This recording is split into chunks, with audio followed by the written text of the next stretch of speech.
Hello friends, कशा आहात तुम्ही सगळे? मी पूजा पाटील आपल्या सगळ्यांचं द स्टिचिंग ट्युटोरियल या आपल्या चॅनलवर मनापासून स्वागत करते. मी मागे एक व्हिडिओ अपलोड केला होता स्लीव फर्माचा. तर त्या व्हिडिओमध्ये कमेंट्स आले होते की ताई हा फर्मा आपण यूज कसा करायचा, साईजनुसार कसा यूज करायचा, तर तुम्ही ते एकदा एक्सप्लेन करा, स्टिचिंग करून सुद्धा दाखवा. तर हो, आज मी तुम्हाला कटिंग पण सांगणार आहे. फर्मा यूज करून तुम्हाला कटिंग कशा पद्धतीने करायचं आणि स्टिचिंग कशी करायची ते सांगणार आहे. व्हिडिओ स्किप न करता व्हिडिओ शेवटपर्यंत बघा, जेणेकरून मी जेही तुम्हाला माहिती सांगणार ते तुम्हाला प्रॉपर माहीत राहणार आणि त्यामुळे तुमच्या स्लीव्समध्ये कुठला प्रॉब्लेम येणार नाही.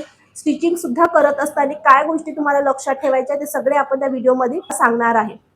फर्मा यूज करण्याचे फायदे काय आहेत? प्रत्येक वेळी आपला जो शेप असतो की नाही, हा प्रॉपर येते. आपल्याला फक्त ठेवायचा आहे फर्मा आणि आपल्याला साईजनुसार थोडंसं चेंजेस करायचे आहे, ते मी तुम्हाला आता सांगते. जेव्हा आपण एल्बो स्लीव शिवत असतो ना, तेव्हा आपल्याला 3 मेजरमेंट आपण घेऊन घ्यायचे. एक 5 इंचाचा, 8 इंच आणि आपली जी स्लीवची लेंथ असते ती. 5 इंचावर 13 इंच, 8 इंचावर 11 आणि 11 इंचावर 10 इंच. तर फ्रंटचा आर्महोल आणि बॅकचा आर्महोल आपल्याला काढायचा आहे. तर डबल फोल्ड करून घेतलेला आहे आणि कपड्याला मी अशा पद्धतीने फोल्ड केले. तर हे 4 पदरी आपला कपडा झालेला आहे. ही अनफोल्डची बाजू आहे. आता मी इथे तुम्हाला रेग्युलर स्लीव फर्मा सांगते. सेम विदाउट क्रीज फर्मा याच पद्धतीने यूज करायचा आहे. तर मी तुम्हाला रेग्युलर स्लीव फर्मा सांगते.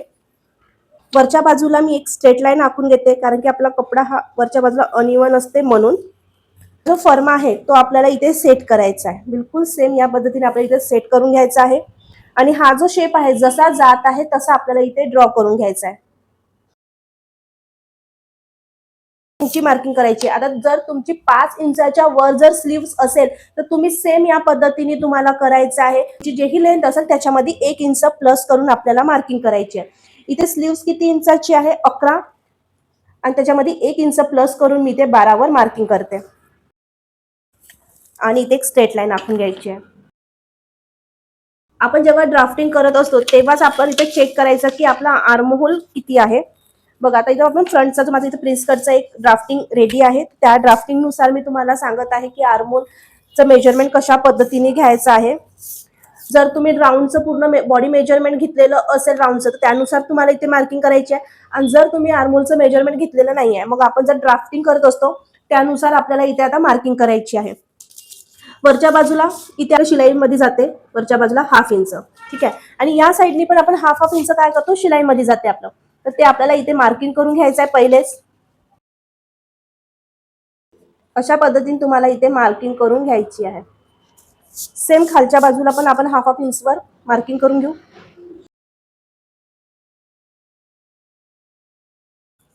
आता आपल्याला चेक करायचं आहे. तर बिलकुल जशी ही लाईन जाते तसं आपल्याला चेक करायचं आहे. 5 इंचावर एक लाईन, तर सेम आता आपल्याला इथे ठेवायचं, कारण की जॉईंट होणार ना, त्याच्यामुळे इथून आपल्याला ठेवायचं आहे आणि आर्महोलचा राऊंड घेऊन घ्यायचा आहे. 10 इंचवर एक लाईन. ठीक आहे. परत तुम्ही एकदा चेक करून घ्यायचं. जर आपल्याला वाटत असेल की व्यवस्थित आलेला नाही आहे तर आपल्याला परत एकदा चेक करून घ्यायचं. ठीक आहे. इथं आलं 5 इंच. आता बरोबर इथं 5 इंचावर ठेवायचं आणि परत एकदा चेक करून घेऊ. 10 इंच. फ्रंटचा जो आर्महोल आहे आपला किती इंचाचा आहे? 10 इंचाचा. आपल्याला बॅक साईडचा आर्महोल घ्यायचा आहे. सेम याच पद्धतीने आपल्याला करायचं आहे. वरच्या बाजूला शिलाई मार्जिनसाठी सोडून 1/2 इंच सोडायचं आहे आणि तिथून अर्धा इंच आपल्याला शिलाई मार्जिनसाठी पण इथे आपल्याला सोडून घ्यायचं आहे. चेक करून घेऊ आपण आता. 10.5 इंच. तर बॅक साईडला किती आलेला आहे? 10.5 इंच. फ्रंटचा आर्महोल किती आहे आपला? 10 इंच आणि बॅकचा आर्महोल किती आहे? 10.5 इंच. तर आता आपल्याला मार्किंग करायची आहे. 1/2 इंच खालच्या बाजूला मार्किंग केली, सेम आपल्याला इथे सुद्धा आपल्याला 1/2 इंच खालच्या बाजूला असं आर्महोलच्या शेप पासून आपल्याला इथे मार्किंग करत जायचं आहे. आता हे आपलं बॅक साईडचं आहे. तर आपण बॅक साईडचा आपला आर्महोल आहे 10.5 इंच. तर आपण ते चेक करून घेऊ. इथे बरोबर मेजरिंग टेप ठेवायचं आहे आणि जसा शेप जात आहे आणि 10.5 इंचावर आपल्याला इथे मार्किंग करायची आहे. आपण फ्रंटचा शेप ड्रॉ करून घेऊ. याला ओपन करायचं आहे फर्म्याला. जसं मग आपण ठेवलं तर त्यानुसारच आपल्याला ठेवायचं इथे आणि आपण शेप ड्रॉ करून घेऊ इथे. आता या शेप पासून पण आपल्याला आता 1/2 इंच खालच्या बाजूला मार्किंग करायची आहे. ठीक आहे, आपण चेक करून घेऊ इथून 10 इंच कुठे येते आणि ते 10 इंचावर मार्किंग करून घेऊ. गॅप चेक करायचा आपल्याला किती इंच आलेला, हाफ इंच. जर तुमचा 1 इंच आला असेल, 1.5 इंच गॅप आला असेल किंवा कमी आला असेल तर तुम्हाला काय करायचं आहे, या गॅपचं जे आहे त्याचं आपल्याला सेंटर घेऊन घ्यायचं आहे. इथे मी सेंटर घेतो. तुमचं जर 1 इंच आलेला गॅप आलेला असेल तर तुम्हाला इथे 1 इंच म्हणजे हाफ इंचाचं काय करायचं, मला सेंटर घ्यायचं, म्हणजे दोन्हीकडून आपले जे स्लीव्स आहे ते बरोबर बसेल. पर्यंत झालं. आता ही जी मार्किंग आहे आपली, ती आपली मेन मार्किंग राहील. या मार्किंग पासून आपण शिलाई मार्जिन किती ठेवलं होतं, शिलाई मार्जिन आपलं 1.5 इंच आहे, तर आपण इथे 1.5 इंचावर आतल्या बाजूला मार्किंग करायची आहे इथे. आता आपण नाही का मार्किंग केली होती 5 इंच, 8 इंच आणि 11 इंच. आता हे का बरं केलं होतं ते सांगते. पहिले आपण मेजरिंग टेप ठेवायचं आहे आपल्याला, अर्धा इंच प्लस करून 5.5 इंचावर मार्किंग करायची आहे. सेम 8 इंचावर अर्धा इंच प्लस करून 8.5 इंचावर मार्किंग करायची आहे. आता 5 इंचावर राऊंड किती, 13 इंच, तर त्याचा आपल्याला हाफ करायचा आहे. 13 इंचाचे आपण हाफ करू, 6.5 इंच. इथून आपल्याला 6.5 इंचावर मार्किंग करायची आहे. आणि 8 इंचावर किती आलाय, 11 इंच, तर 5.5 इंच. 11 इंचावर किती आलेला आहे, 10 इंच, म्हणजे 5 इंचावर आपल्याला इथे मार्किंग करायची आहे. आणि या लाईन पासून आपल्याला 1.5 इंच शिलाई मार्जिन साठी मार्किंग करायची आहे. आता या मार्किंगला काय करायचं, ही जी आपली मेन मार्किंग आहे ही, त्याला या मार्किंगला इथे जॉईन करून घ्यायचं आहे. आता मी एक्सप्लेन करत आहे त्याच्यामुळे मला इथे तुम्हाला सांगताना वेळ लागतो. जर तुम्हाला एकदा फर्मा कसा यूज करायचा आहे तर ते पटकन येऊन जाणार तुम्हाला. ही जी मार्किंग आहे आणि ही मेन मार्किंग, त्याला आपल्याला इथे क्रॉसमध्ये जॉईन करून घ्यायचं आहे. तुम्हाला इथे दोन्ही साईडला लुझिंग मिळत आहे. लुझिंग मिळत आहे म्हणजे तुमचा जो आर्मोल आहे तो एकदम प्रॉपर भेटलेला आहे. तुम्हाला इथे साईज नुसार तुम्हाला इथे लुझिंग मिळत आहे, म्हणजे तुमचा ब्लाऊज हा इथे तुम्हाला टाईट होणार नाही. तर आपण आता स्लीव्हजला इथे कट करून घेऊ.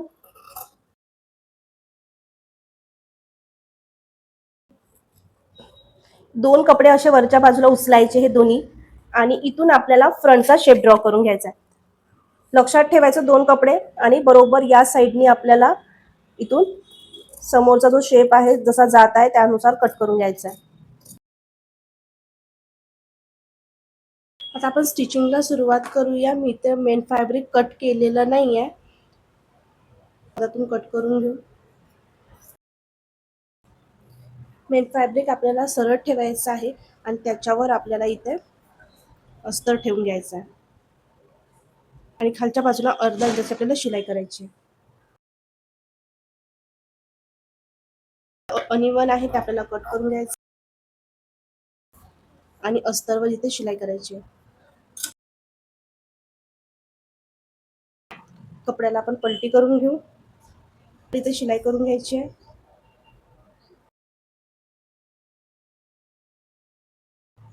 इथे आपण शिलाई का बरं केली होती, कारण की हा कपडा खूप फुगत होता त्याच्यामुळे इथे शिलाई केली आपण. आता सगळीकडे आपल्याला 1/2 इंचाची शिलाई करून घ्यायची आहे.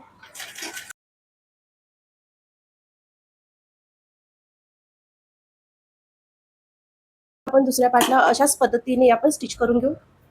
दोन्ही पार्ट्स आपले इथे स्टिच करून झाले आहे. मी इथे लिहून घेतले फ्रंट पार्ट आणि बॅक पार्ट. इथे पण फ्रंट पार्ट आणि बॅक पार्ट असं लिहून घेतलेला आहे, कारण की भरपूर वेळा नाही का लक्षात नाही राहत आणि आपली दोन्ही स्लीव एकाच बाजूची इथे आपली काय होते, स्टिच होते. म्हणून हे आठवणीने हे लिहून घ्यायचं. बॅक पार्ट आहे, मी बॅक पार्टवर ठेवलं, हे फ्रंट पार्ट आहे आणि हे फ्रंट पार्टवर ठेवलेलं आहे. ठीक आहे, व्यवस्थित आपण सेट करून घेऊ. कोणत्याही एका अस्तरला लक्षात ठेवून आपण हे सगळं कट करून घेऊ.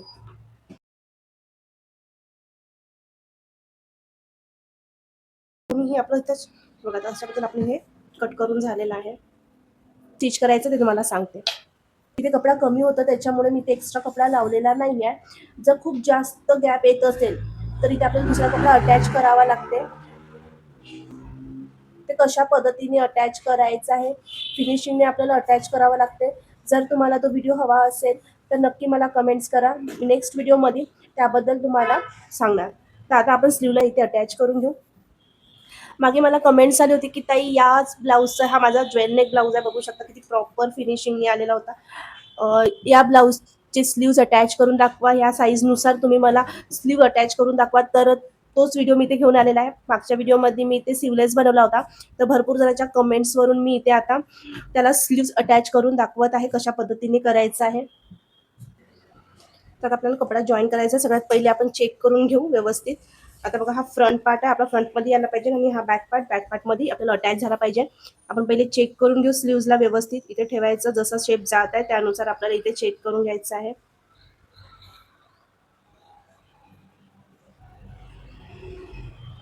थोडीशी जास्त जात आहे, तर याला आपल्याला कट करायचं नाहीये. जेव्हाही स्लीव जर तुमची एक्स्ट्रा येत असेल, 1 इंच 2 इंच 3 इंच जरी एक्स्ट्रा येत असेल स्लीव, तर इथे कट करायचं नाहीये तुम्हाला, ठीक आहे. तर कट जर तुम्ही करणार, हे बघा, तुम्ही जर इथे कट करणार, आपले हे जे मार्किंग आहे बायसेपची, तुम्ही आता जर तुम्हाला एक्स्ट्रा कपडा आला, तुम्ही इथून कट करणार, तर तुमची स्लीव्हची लेंथ कमी होणार, स्लीवचं मेजरमेंट जे आहे ते कमी येणार, मग बायसेपमध्ये तुम्हाला टाईट होणार, ठीक आहे. बायसेपचं मेजरमेंट आहे ते आपल्याला तिथे लुझिंग मिळायला पाहिजे. आणि जर आपण ते नंतर कपडा जर एक्स्ट्रा येत असेल आणि आपण ते कट करत असेल, तर इथे आपल्याला टाईट होणार मग, आणि टाईट झाल्यामुळे स्लीवची फिटिंग आहे तीही आपली खराब होणार. तर इथे कट करायचं नाही आहे. तर काय करायचं, हेडला आपण थोडंसं इथून, आता बघा इथे खूप जास्त डिफरन्स नाही, इतकाच डिफरन्स आलेला आहे, तर मला खूप जास्त घ्यायचं नाहीये, थोडंसं. तर कशा पद्धतीने घ्यायचं, तुम्हाला एक्स्ट्रा कपडा किती येते त्यानुसार तुम्हाला इथे स्टिच करायचं आहे. आता ते कशा पद्धतीने करायचं सांगते. कपडा असा खाली ठेवायचा, 1/2 इंचाचा डिस्टन्सने आपल्याला इथे स्टिच करायचं आहे. सुई आतमधल्या बाजूला ठेवायची, आपला फिंगर बिलकुल या फूटच्या मागे ठेवायचा आहे, बिलकुल टाईटमध्ये. कपड्याला हलू द्यायचं नाही आहे आणि स्टिच करायला सुरुवात करायची आहे.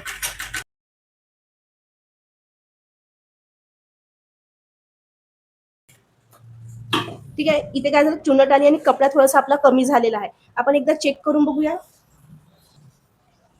तुम्हाला पण अशाच पद्धतीने इथे करायचं आहे. आणि जर कपडा अजून एक्स्ट्रा येत असेल, तर परत एकदा इथे फिंगर ठेवून तिथे स्टिच करून घ्यायचं. बघा, एकदम प्रॉपर मिळत आहे आपल्याला, ठीक आहे. तर तुम्हाला जर स्लीव तुमची मोठी होत असेल, तर तुम्हाला या पद्धतीने इथे स्टिच करायचं आहे. 1/2 इंचाच्या डिस्टन्सने आपल्याला स्टिच करायचं आहे, खूप जास्त नाही. आणि आता आपण अटॅच करूया. या पद्धतीने मी जर स्लीव अटॅच करणार, तर खूप प्रॉपर बसते, कुठंही आपल्या स्लीवला काही प्रॉब्लेम येत नाही. 1/2 इंचाच्या डिस्टन्सने आपल्याला इथे शिलाई करायची आहे.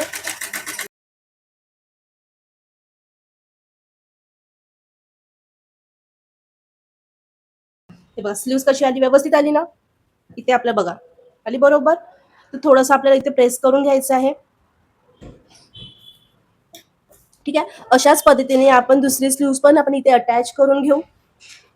या पद्धतीने जर तुम्ही स्लीव अटॅच करणार, एकदम प्रॉपर भेटणार आपल्याला. कुठेही स्लीव मध्ये कट करायचं नाहीये, कारण की आपण मेजरमेंट एकदम परफेक्ट पद्धतीने घेतलेलं होतं, त्याच्यामुळे आपल्याला इथे स्लीव्स कट करायचं नाही. आपल्याला फिंगर ठेवायचं आणि इथे आपण थोडंसं शिलाई करून घ्यायचं, जेणेकरून आपल्याला तिथे आपला कपडा हा कमी होऊन जाणार, ठीक आहे. तुम्हाला ही मेथड आवडली असेल तर नक्की कमेंट करून सांगा.